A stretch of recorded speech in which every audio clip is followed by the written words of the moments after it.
오일 쇼크라는 게 중동 국가들이 탐욕스러워서 나타났다기보다는 전체 시스템이 흔들리니까 내가 보유하고 있는 상품의 가치가 도대체 뭐지? 라는 이제 회의가 드는 거죠. 그렇기 때문에 그것들을 눌러놓을 수 있는 시스템이 이제 없어지면서 대폭적으로 이제 뛰기 시작을 이제 했던 거고.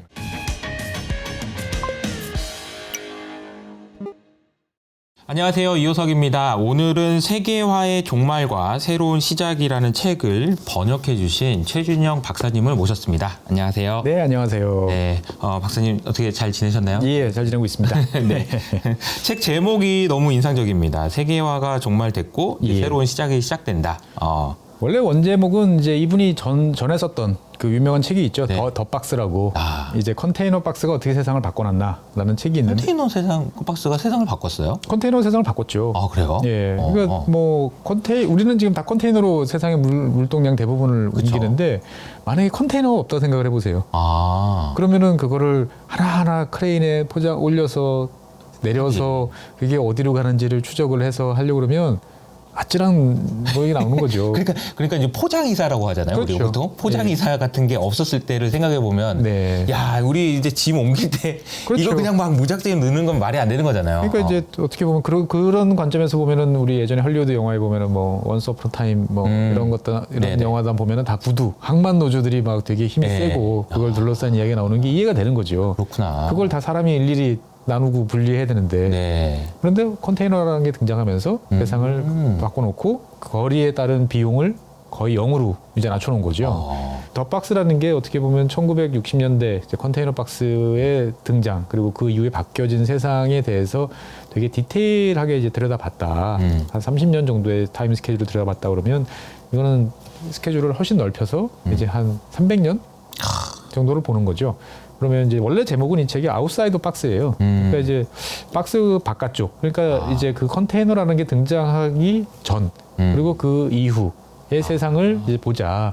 그러니까 이제 그러니까 일부 일권이라고 해야 되나? 그렇죠. 그 전작은 네, 박스. 그러니까 이제 컨테이너 전후로 이게 그때를 정말 컨테이너, 집중적으로. 예, 집중적으로. 사실 그것도 이슈가 많이 됐던 게 아니 그냥 컨테이너인 줄 알았더니 이 정도의 임팩트가 있어서 그러면서 사람들이 이제 많이 이제 예. 무역에 대해서 세계화에 대해서 다시 봤던 계기가 됐다면 이 책은 제가 보니까 이 리카르도 경제학자 이때부터 여러분들이 이제 경제학 시간에 배웠던 네네. 이제 상대우 이론. 예. 거기서부터 시작을 해가지고 네. 야 스케일 크다. 네. 어떻게 끝내려고 그러나 이런 생각이 드는데 어떻게 끝내긴 하더라고요. 예, 스케일이 매우 크죠. 그러니까 이 책은 어떻게 보면 제가 이제 제목을 다시 달게 된 이유가 아웃사이더 박스 그러면 뭐지? 더 박스를 좋아하셨던 분들은 좋아하시겠지만 뭔 소리인지 몰랐어요. 무슨 이야기인지 잘 모르실 것 같아서 사실 이 책의 이제 핵심적인 내용은 우리가 잘 알고 있는 글로벌라이제이션, 세계화가 어떻게 시작됐고 어떻게 진행이 됐고 그런 변화를 거치면서 지금은 어떻게 되고 있는지 등등에 관한 이제 스토리인 거죠. 네. 즉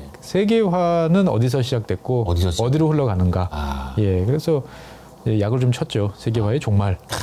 네. 그리고 새로운. 근데 저는 이제 띠지에 있는 부제에 쓰여 있는 문구가 네, 예. 저는 인상적이었는데 예. 세계화가 우리는 이제 작년에 있었던 많은 일련의 사건들, 뭐 전쟁도 그렇고 여러 가지 일들 때문에 세계화가 끝났다라는 거를 이제 주식시장에서 투자하시는 분들은 다 받아들이고 계신 것 같아요. 네. 여기서는 이제 세계화 끝난 게 아니고 네. 다시 시작된다 이런 표현을 쓰면서 그렇습니다. 책에서 1차 세계화, 2차 세계화, 네. 3차 세계화 이런 식으로 나눠서 설명을 했더라고요.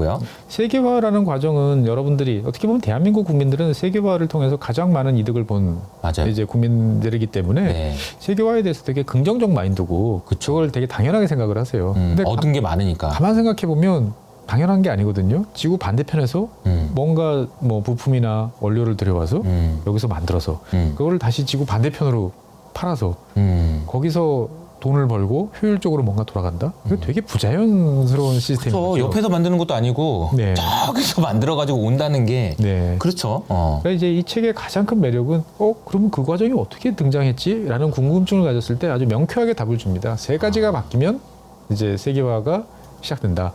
그게 첫 번째는 생각. 내가 수출은 선이고 수입은 악이라고 생각하면 교육이 안 되죠. 근데 이제 아까 말씀하셨던 리카르도나 이런 이제 위대한 사상가들이 제일 훌륭한 것은 그게 아니고 하나씩 따져 보니까 교육을 하면 서로가 이득을 볼 수 있다. 그래서 그러한 생각에 따라서 이제 영국이나 그 당시 세계를 지배하던 나라들이 관세를 낮추고 뭔가 교역을 확대하기 위한 조치를 취했던 거죠. 그러니까 일단 사람이 생각이 바뀌어야 그럼 그 행동이 전에는 그렇게 생각을 안 했었어요? 그 전에는 여러분들 잘 아시는 것처럼 이제 중상주의라는 것들이 이제 있었죠. 수출은 선, 수입은 악.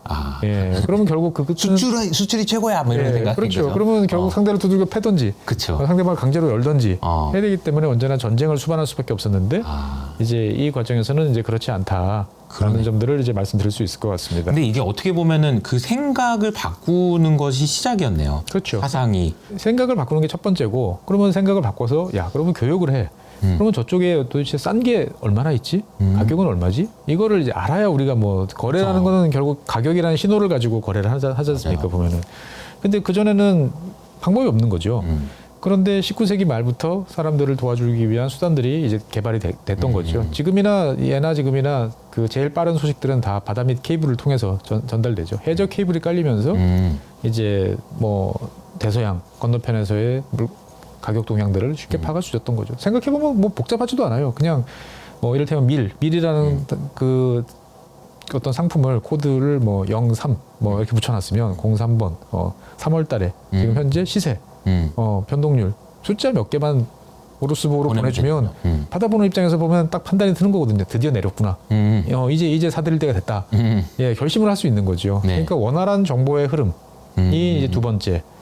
그러면 이제 원활한 정보를 하면 결심을 했으면 이제 오더를 내서 사오든지 팔아야 되는 거죠. 근데 그 실체를 가진 것들이 이제 움직이는 것들을 너무 비싸거나 너무 느리거나 안정적이지 못하면 사실 소용이 없는 거잖아요. 내가 여기서 그래 좋은 기회야라고 그래가지고 밀 10,000톤 수입 오더를 냈는데 배가 중간에 사라져 버렸어. 아니면 원래 한 달 만에 들어올 줄 알았는데 배가 한 석 달 만에 들어와서 이미 시장이 다 바뀌었어. 이러면은 예측 불가능성이 너무 높기 때문에 할 수가 없는 거죠. 그런데 19세기 말부터 이제 우리가 아는 증기선이라는 게 이제 도입이 됐던 거죠. 그러면서 그 전까지는 비싸고 작은 부피가 작은 것들만 거래되던 시장을 이제 볼륨이 큰 대량의 상품들을 이제 거래를 할 수 있었던 거죠. 그러니까 다시 정리해보면 생각이 바뀌고 원활한 정보의 흐름, 그다음에 신뢰성 있는 그러면서 그 빠른 운송수단의 확보 이런 것들이 이제 가능해지면서 세계화라는 흐름들이 이제 나타난 거죠. 그 산업혁명이라는 게 단순히 뭐 증기기관에 발명됐어. 그래가지고 산업혁명이 됐어. 이렇게 설명할 수는 없다는 게 금방 드러나는 거죠. 지구 반대편에서 미국에서 목화를 들여와야 되는데 영국으로 보내야 되는데 이것들을 예전에는 들여오면 시간도 많이 걸리고 비싸니까 안 됐지만 여러 가지 기술적 진보, 증기선, 그다음에 이거를 증기를 터빈을 통해서 눌러서 압착해가지고 부피를 확 줄이고. 그래서 이 책에 보면 그런 내용들이 되게 많아요. 뭐 몇십 년, 한 10년 사이에 뭐 운송비가 4분의 1 또는 10분의 1까지 막 떨어지고 그 이상도 떨어지고. 네. 그러니까 거리에 따른 비용이 없어지면서 세계화가 시작됐다. 중요한 거는 이게 엔드라는 거죠.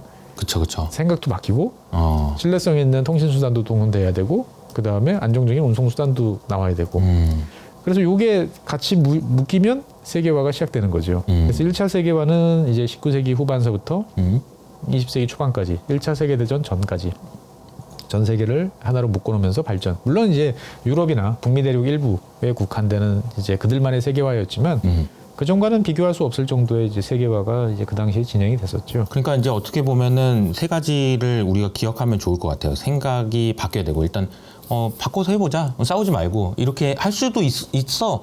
라는 걸 그 전에 이제 몰랐다는 것이 바뀌었다. 첫 번째고 두 번째는 이제 정보가 원활하게 전달된다는. 세 번째 신뢰도 어떻게 보면은 물건을 보내기로 했는데 언제 오냐?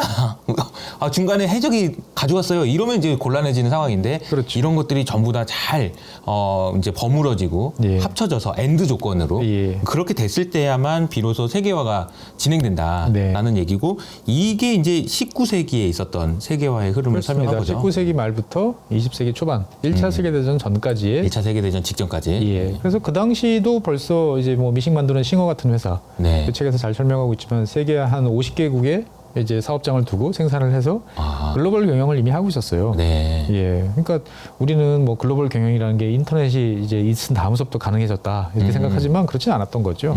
사람들이 뭔가 이걸로 돈을 벌 수 있어라고 생각하면 지구 끝까지라도 쫓아가서 이미 사업을 했던 경험들을 우리는 가지고 사업가 정신이라고 하죠, 정말. 네. 그런데 이제 그런 대단해요. 면에서 봤을 때 1차 세계화는 되게 행복했던. 아, 가만 보면 지금보다 더 유리했던 세계화예요. 아. 두 가지 측면에서. 첫 번째는 그 당시에 주요 국가들은 다 근본이제를 사용했잖아요. 네. 환 리스크가 거의 없는 상황이었죠. 아, 환율 변동에 따른 리스크를 최소화할 수 있었고. 네. 두 번째는 이제 엄마 찾아 산말리에 나오는 마르코처럼 예, 노동력이 자유롭게 이동한 거죠. 엄마 찾아 산말리에 마르코는 지지리도 못 사는 나폴리에 있다가 네. 엄마가 돈 벌러 갈게 그러고 아르헨티나로 갔잖아요. 네, 네. 그러니까 애가 아르헨티나까지 가서 엄마를 찾는데 계속 엄마가 이제 도망가는 그런 이야기지 않습니까? 네, 네. 근데 생각해 보면 그 당시 어마어마하게 많은 이제 빈곤한 이탈리아에서 적과 꿀이 흐르는 아르헨티나로 이민을 갔던 역사적 사실을 이야기하는 거죠. 요즘에 그런 대량의 노동력이 움직였다 그러면 어마어마한 문제가 발생하고 그렇죠. 복잡할 텐데 그 당시에는 그게 당연했기 때문에 기회가 있으면 간다. 세계 사람들이 다 자유롭게 움직였던 거죠. 그러니까 네. 노동력과 그 환 리스크가 없는 그러면 기업 경영하는데 훨씬 유리한 거죠. 보면은. 사업을 할 때 일단 어쨌든 안정적으로 노동자들이 그렇죠. 공급된다라는 게 굉장히 중요하고 중요한 거고 또 환율도 네. 굉장히 민감하죠. 어떻게 그렇습니다. 보면. 규모가 네. 커질수록 민감할 수밖에 그렇죠. 없는데 그런 리스크들이 없던. 그러니까 어떻게 보면 가장 이상적인 형태의 이제 세계화가 이제 1차 세계대전 전까지의 세계화. 그래서 이 책에서는 그거를 이제 1차 세계화라고 이제 이야기를 하죠. 네, 그리고 나서 전쟁이 나죠. 그렇죠. 전쟁이 나서 이제 처절하게 이제 네. 박살을 이제 내고 어떻게 보면 그 과정에서 뭐 한 번에 다 못 부쉈는지 한 번 더 하죠. 한 번 더 하죠. 그래서 저는 요즘에 좀 불안해져요. 이 사람한테 있는 이 파괴 본능이라는 게 파괴 본능. 그러니까 세계화의 과정 속에서 물론 소외되거나 뭐 좀 밀려난 쪽도 있지만 네. 결과적으로 보면 총량적으로 보면은 다 좋아진 거였거든요. 다 좋아지긴 했죠. 그런데 그거를 굳이 제일 이득을 보는 유럽에 있는 국가들이 서로를 때려 부수는데 전심전력을 다한 걸 보면 이게 사람 어디 저 밑에는 밑바닥에는 그런 그렇죠. 생각이 예, 그런 것이 있는 것 같고 그러니까 이게 말씀하시는 걸 듣다 보니까 그러니까 다 같이 잘 살아졌는데 그렇습니다. 얘가 너무 이제 보기 싫은 거죠. 그렇죠. 그러니까 뭐 서로가 어떻게 보면 그 전까지 전쟁이라는 거하고 비슷하다고 생각을 하고 전쟁을 일으켰는지도 모르겠지만 1차 세계대전, 2차 세계대전 한 30년. 그러니까 1차 세계화가 한 30년간 지속이 됐는데 네. 그걸 부수는데 또 한 30년 걸린 거죠. 그러네요. 그러고 난 다음에 이제 잘 아시는 것처럼 폐허 속에서 이제 새로운 시스템, 이제 브레튼 우즈 체제라는 게 이제 등장을 이제 하죠. 브레튼 우즈 체제에 대한 이야기도 정말 자세히 나왔더라고요. 그렇습니다. 그래서 브레튼 우즈가 어디 이제 미국에 있는 그 이제 시골 마을에서 예. 모여가지고 이제 예. 회의를 하고 예. 이게 이제 그 어떤 내용들이 이제 얘기가 나온 거예요. 그러니까 보통 우리는 이제 좀 브레튼 우즈 체제 그러면은 좀 특히 대한민국에서는 부정적으로 보는 견해들이 많은 것 같아요. 미국이 이제 세계 유일의 이제 강대국인 시절에 다 달러 써.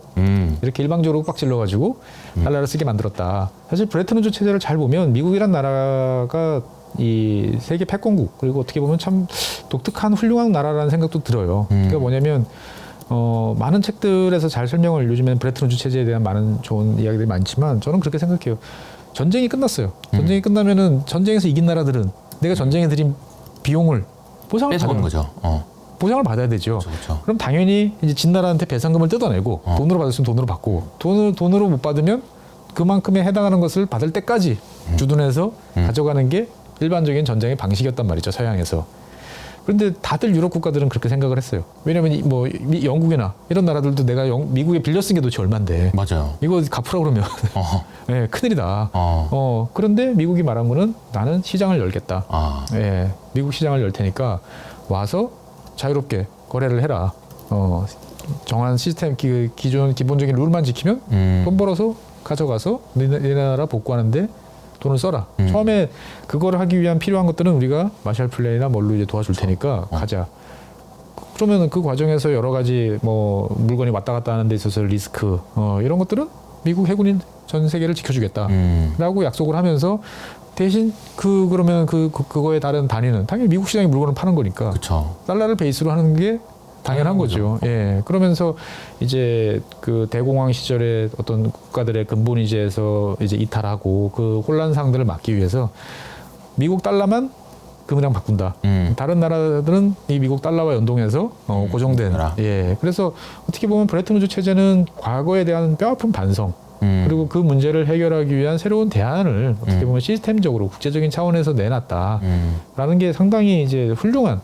어떻게 보면은 취할 건 취하고 내줄 건 내주고 뭐 이런 그렇죠. 느낌도 같기도 하고 예. 어쨌든 니들도 살아야 나도 예. 살고 니들이 살고 뭔가를 살 수 있는 정도의 잘 살아야 나도 물건을 만들어서 팔 수도 있고 그런 맞습니다. 거니까 이런 거잖아요. 예. 그런데 이제 그래서 브레튼 우즈 체제는 그 이후에 이제 뭐 IMF라든지 네. 그다음에 이제 가트, 아. 그 추억의 이름 가트죠. 예, 관세 및 무역에 관한 협정. 네. 이런 것을 통해서 이제 구체화됐는데 1차 세계화와 2차 세계화 이거를 이제 또 브레튼 우즈 체제 이후에 이제 이 세계화 현상을 이제 2차 세계화로 하면 네. 1차 세계화에 대해서 상당히 이제 약한 면이 나타나죠. 아, 그러니까 어쨌든 그래도 뭐 통 크게 이렇게 양보하면서 이렇게 얻어내긴 했지만 그것도 한 30년이네요. 그렇죠. 그러니까 1970년 근처 가니까 그렇죠. 여러 가지 이제 문제가 생긴 거죠. 그러니까 이제 2차 세계화의 가장 큰 특징은 뭐냐? 상품만 마음대로 왔다 갔다 해라. 아하. 물건은 마음대로 왔다 갔다 해도 되는데 네. 돈은 그렇게 가지 마라. 돈이 움직이면 결국 환율이라는 해결하기 어려운 문제가 또 불거지고 이 환율 문제에 대해서 이 각국이 이기적인 모습을 발휘하기 시작하면 이 시스템이 또 붕괴될 수 있다. 그러니까 상품은 자유롭게, 돈은 부자연스럽게. 그렇기 때문에 어떻게 보면 한쪽 문만 열어놓은 세계화가 2차 세계화라는 거죠. 그래서 열심히 물건 만들고 각자가 이득을 볼 수 있게 교육은 해. 교육은 하지만 해외 돈을 송금을 해가지고 네. 뭔가 이 투기적인 아. 예, 이런 활동들에 대해서는 상당히 엄격하게 이제 제한을 했고 사실 그럴 수밖에 없는 게 또 그 당시에는 달러만 이제 그쵸. 어떻게 그 세계적으로 인정받는 통화였기 때문에 네. 미국 입장에서 봤을 때도 자기네 너무 많은 돈이 외부에 풀리면 좋지 않은 거니까 서로가 그것들을 타이트하게 통제해야 된다는 데 대해서는 동의를 했던 거죠. 그러니까 저희는 당연히 아니 돈이 왔다 갔다 하는 거 당연한 거 아닌가 이렇게 생각할 수 있는데 그러면 그때는 물건만 왔다 갔다 그렇죠. 했던 거예요. 물건만 왔다 갔다 하고 그 다음에 환율은 이제 함부로 서로가 일방적으로 바꾸지 못하게 이제 해놨던 거죠. 내가 급박한 상황이 생겨서 뭔가 갑자기 수입이 너무 늘어서 우리가 도저히 감당이 안 돼. 그렇죠. 그럴 때 환율을 조정해야 하는데 그 범위도 일정 부분 이하로 이제 폭을 제한할 수 있도록 그렇게 만들어놔서 그러면 그때까지만 해도 환율은 항상 고정돼 있던 그렇죠. 대부분 고정이죠. 그러니까 일부 딱 바운더리가 있고 밴드가 있고 그 밴드를 밴드에서 조금씩 이제 움직이는. 물론 이제 그 와중에도 계속 이제 변동하는 환율도 있었지만 전체적으로 봤을 때는 상당히 안정적으로. 그런 이제 모습을 보였지만 뭐 잘 아시는 것처럼 이제 그 1960년대 이제 유럽 경제가 네. 호황에 들어가고 네. 그러면서 미국에 많은 물품을 수출하면서 달러들이 이제 미국으로 들어가는 게 아니고 달러 나갔죠. 그래서 유럽에 이제 쌓여 있는 거죠. 유럽에 쌓이면서 이제 유럽 특히 이제 드골 대통령 같은 이런 사람들이 이제 드골 대통령. 예, 야 이렇게 많은 달러가 그렇죠. 있으면 이거는 결국 미국이 또 금이랑 바꿔줘야 되는데 바꿀 능력이 있나? 라는 이제 회의를 이제 가지게 되고 그러면서 이제 미국을 약을 올리죠. 수시로 3억 달러 정도 모아가지고 이제 미국 금으로 바꿔줘. 금으로 바꿔줘.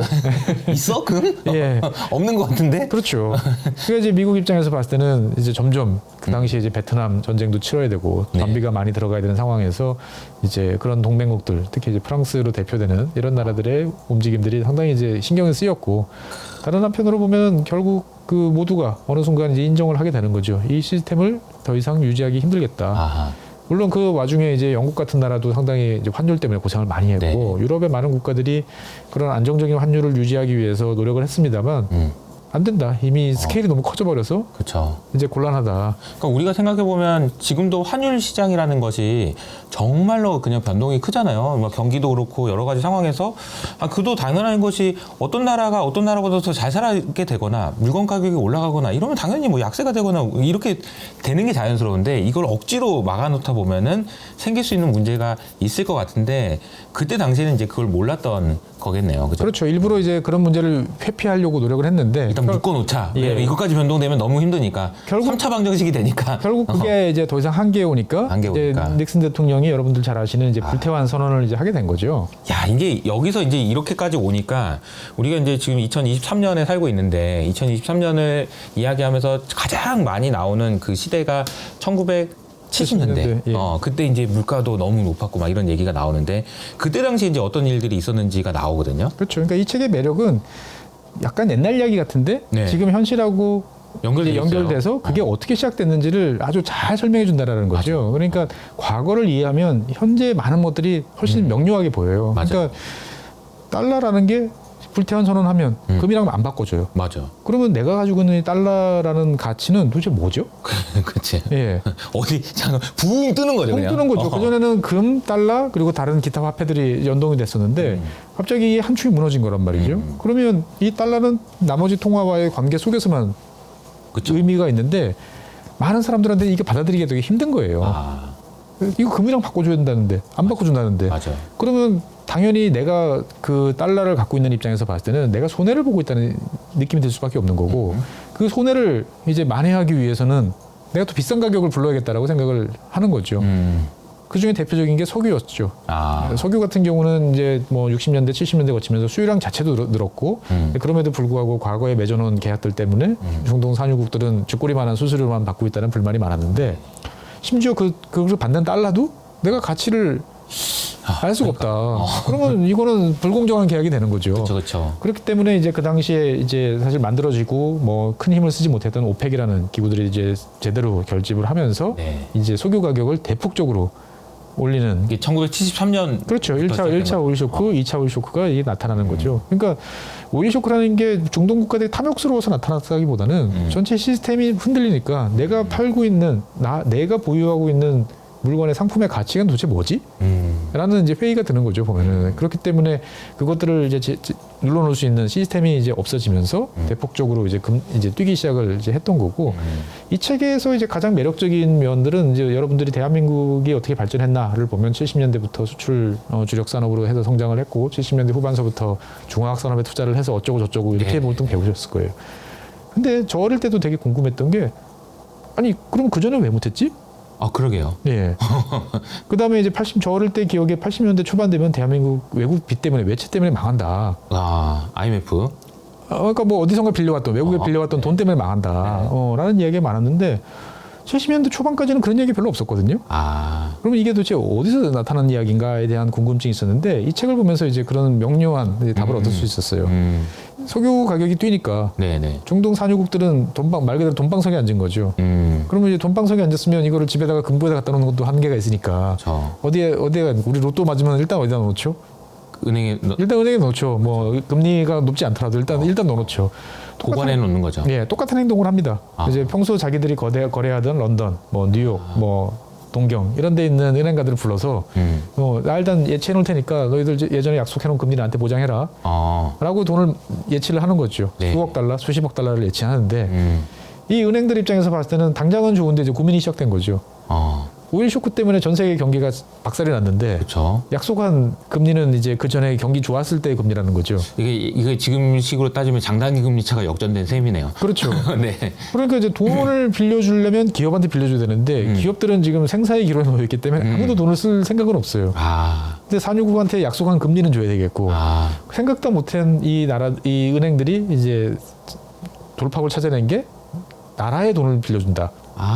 민간 은행들이 이제 국가의 돈을 빌려주겠다. 제3세계 국가, 그러니까 뭐 아시아, 그다음에 남미. 사실은 이제 은행들이 국가의 돈을 빌려주는 거는 뭐 19세기 때부터 많이 하던 일반적인 행태였어요. 어떻게 보면은 뭐 영란은행 처음 시작한 것도 그때부터 다 그런 거죠. 그런데 이제 그 2차 세계대전을 거치면서 이런 시스템 자체가 이제 없어지고 돈이 마음대로 국경을 넘나들 수 없는 세상이 됐는데 이제 그런 것들이 이제 풀리니까 다시 생각을 돌리게 됐던 거죠.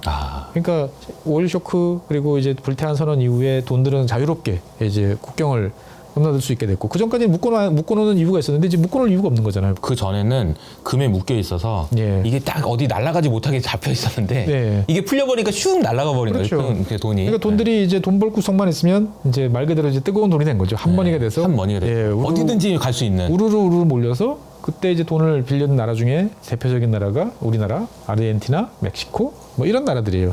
그러니까 동유럽의 폴란드 뭐 이런 나라들도 돈을 많이 빌렸고요.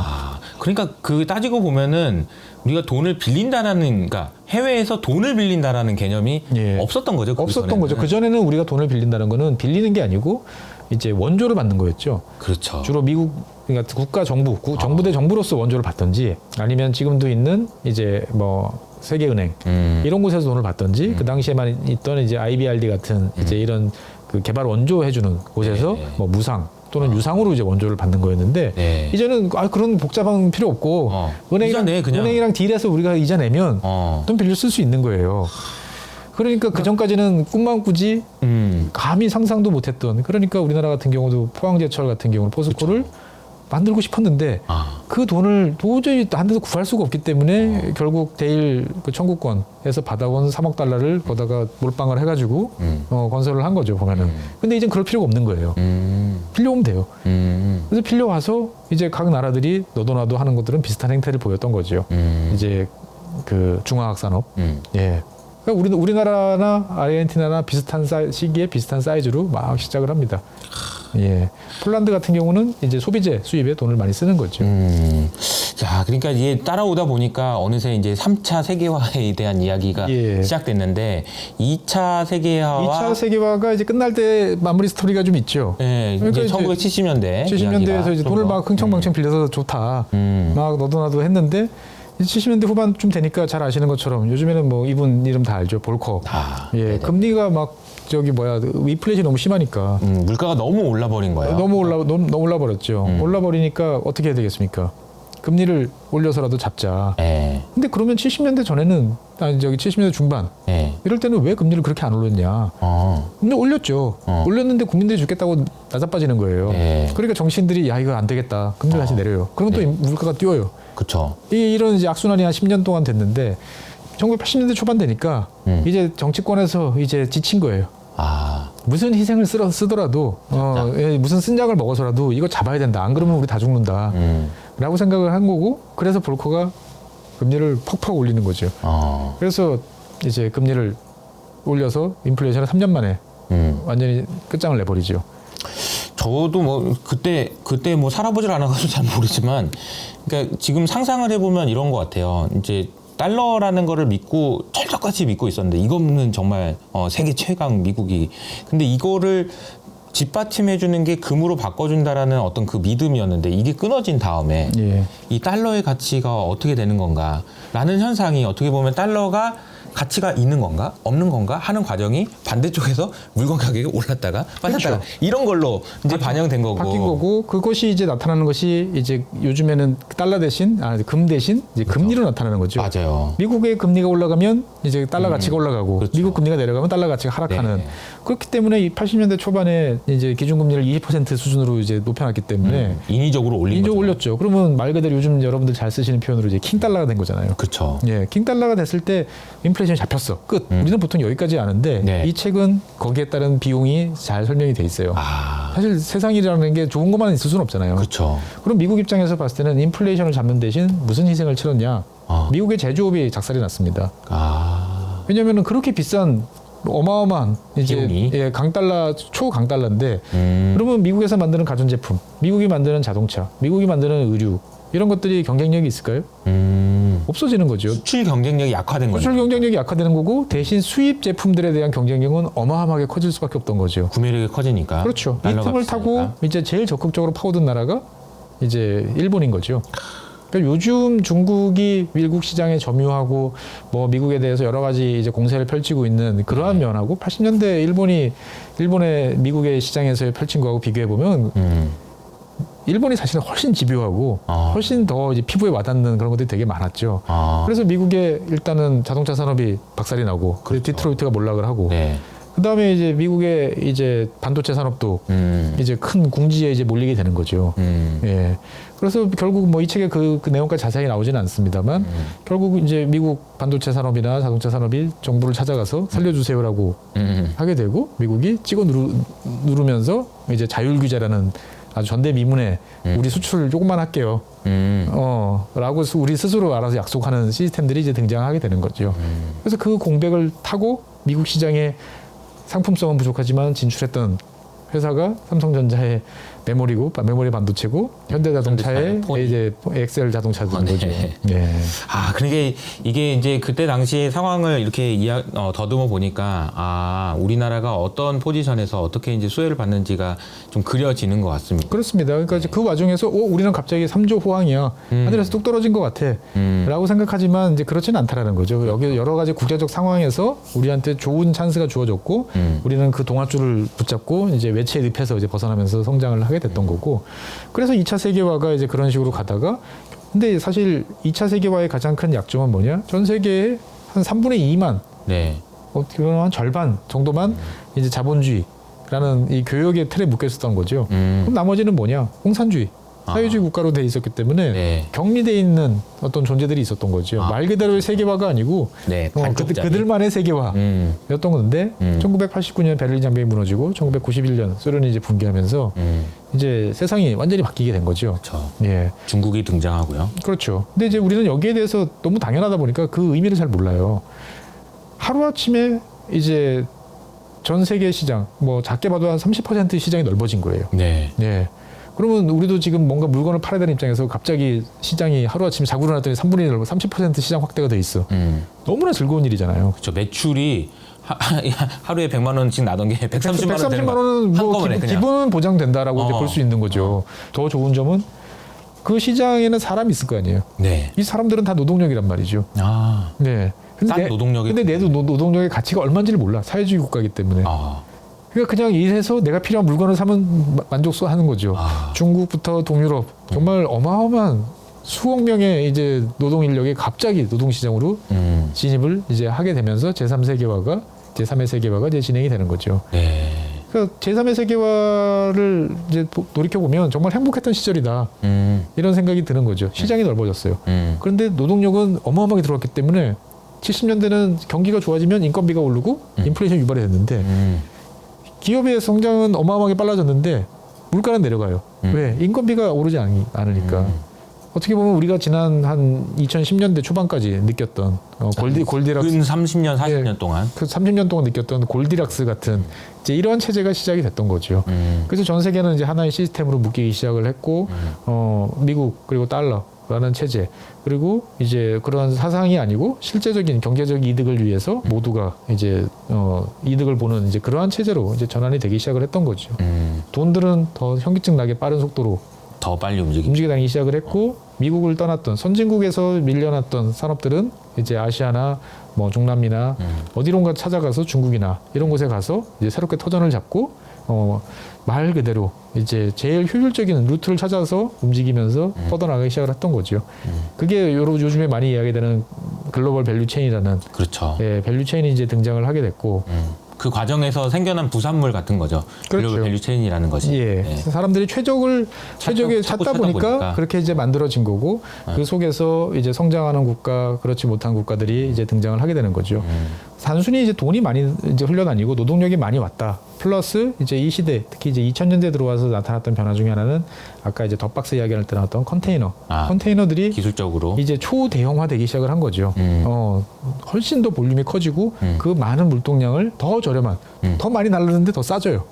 그러니까요. 예, 이런 일들이 이제 전 세계적으로 이제 벌어지는 거죠. 즉, 이 책은 다른 한편으로 보면 해운업과 관련되는 여러 가지 흥망성쇠. 예. 그러니까 뭐 컨테이너를 규격을 얼마로 할 거냐 이거 가지고도 엄청 싸웠다는 예. 얘기도 막 나오고. 그 내용은 이제 덧박스에 보면 그죠? 훨씬 잘 나오고 여기도 이제 일부 내용이 있는 거죠. 그러면서 이제 해운업계의 어떤 그런 이제 뭐 전략의 다툼, 갈등, 그리고 또 과감한 투자 이런 것들이 이제 보면 세계화를 상징하는 사실 생각해보면 맞는 말이에요. 세계화라는 게 뭐지? 라고 이걸 떠올려봤을 때 제일 사람들이 쉽게 받아들이는 거는 거대한 컨테이너선 그 위에 실려 있는 수만 개의 컨테이너들 색색 예 이게 딱 세계화라는 거죠.